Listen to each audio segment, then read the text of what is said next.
Hello friends, I am Gaurav Chopra and welcome to my sports channel Touchdown. Through this platform, I would be covering wide-ranging sporting events that take place not just in India but internationally.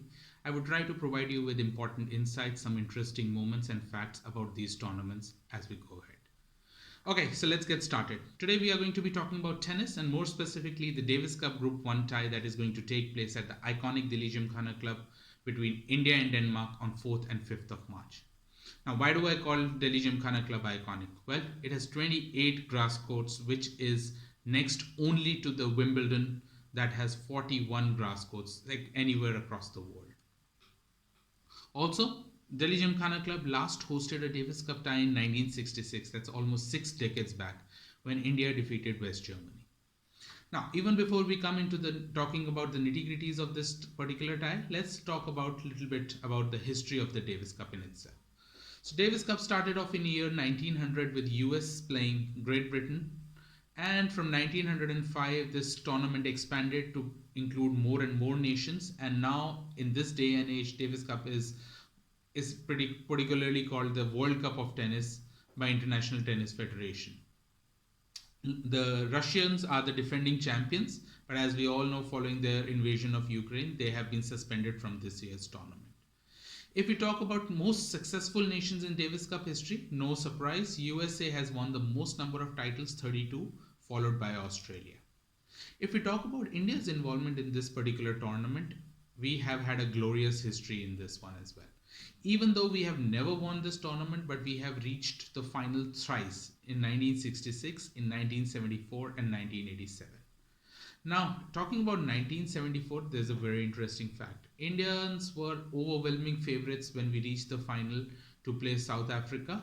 However, because of the South African government's policy of apartheid, India decided to actually forfeit the tie and gave a walkover to the South Africans. We will never know what would have happened if we had actually gone ahead with the tie. In 1987, we played Australia in the semi-finals in Australia and actually defeated them and went on to reach the finals in Gothenburg, where we took a formidable Sweden team comprising of star players like Mats Wilander and Stefan Edberg. We lost the final, but still 3 finals in the Davis Cup history. I think it's a major achievement by the Indian team. Now coming back to the format of the Davis Cup tie, this tie is going to be played over 2 days and is going to be a best of 5. So the nation that wins 3 actually wins the tie. The first day will involve 2 single matches, and on Saturday the doubles match would be followed by the reverse singles. Now if we talk about the Indian team, we are a pretty good team and we are represented by Ramakumar Ramanathan, who is ranked 177 in the world, and he would be accompanied by players like Yuki Bhambri, Prajnesh Gunasweswaran, Rohan Bopanna and Dvij Sharan. Now, some of you who actually follow tennis might be wondering where our player Sumit Nagal is. So, Sumit Nagal has been doing really well in the international tennis circuit for the past few years. In 2019 US Open, he actually met Roger Federer in the first round and he actually managed to take 1 set away from the legend himself. However, Sumit Nagal's favorite court is hard court and he is not that comfortable playing on the grass courts, and hence probably he has not been considered for this particular tie. Now talking about the opponents, Denmark. Denmark is severely hampered over here because their top ranking player Holger Rune, who's ranked 90 in the world, is missing for this tie. As a result, they are led by Friedrich Nelson, who is a former Wimbledon doubles champion, who will be actually playing the doubles. But the singles player would be Mikkel Torpegaard and Christian Sisgaard. Now, Mikkel Torpegaard is ranked 278 in the world, and he will be playing the second singles match against Yuki Bhambri. The tie will get open with Ramkumar Ramanathan taking on Christian Sisgaard. Given the conditions, given the history, and given the nature that Indian team is quite strong, I am predicting a fairly straightforward win for the Indian team.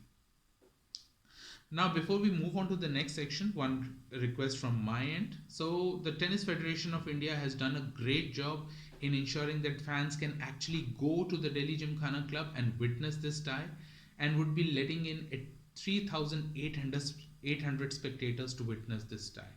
Moreover, the tickets are absolutely free.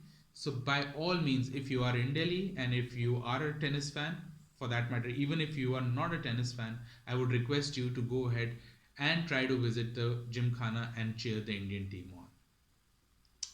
Okay, coming to the last section of this particular episode, what we call as the From the Vault, I am going to be revisiting some of my favorite moments from the Davis Cup that I have witnessed over the years. And today we are going to be moving to year 2006 with and the venue being Brabourne Stadium in Bombay, where India took on Pakistan. Now we all know that Pakistan is not known as a major tennis power, and India at that point in time was represented by our star player Leander Paes, who has actually in has a fairy tale career when it comes to Davis Cup. He has won 90 plus matches in Davis Cup and defeated some of the higher ranked and much fancier global players like Goran Ivanisevic in Davis Cup history as well. On the other hand, in this case, Pakistan was being represented by one of their own upcoming stars, Aisum Al Haq Qureshi. And if you remember, Qureshi actually has partnered with Rohan Bopanna on several occasions, and they were popularly known as the tennis circuit as the Indo-Pak Express. Now, Aisam Ul Haq Qureshi actually went on to win both of his single matches, as a result of which the first four ties were equally distributed between India and Pakistan, and we went into the final tie where India decided to actually field Leander Paes against an unknown Pakistani called Akil Khan.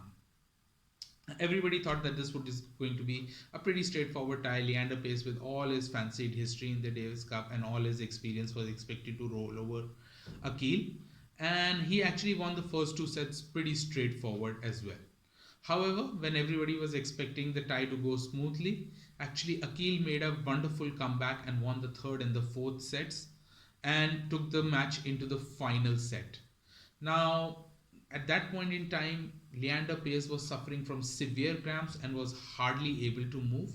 But, but actually gathering his Superman abilities, Leander came back and won the final set 6-1 and gave the tie to the Indian team.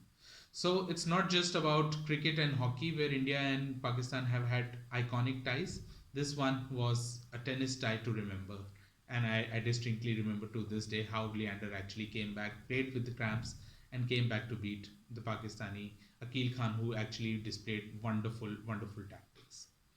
So that's it from my side, guys. Thank you so much for watching this. If you like this video, please like, please subscribe to my channel, and do give your honest feedback on this. Hopefully we'll meet next week with another episode on my sports channel Touchdown. Thank you. Goodbye.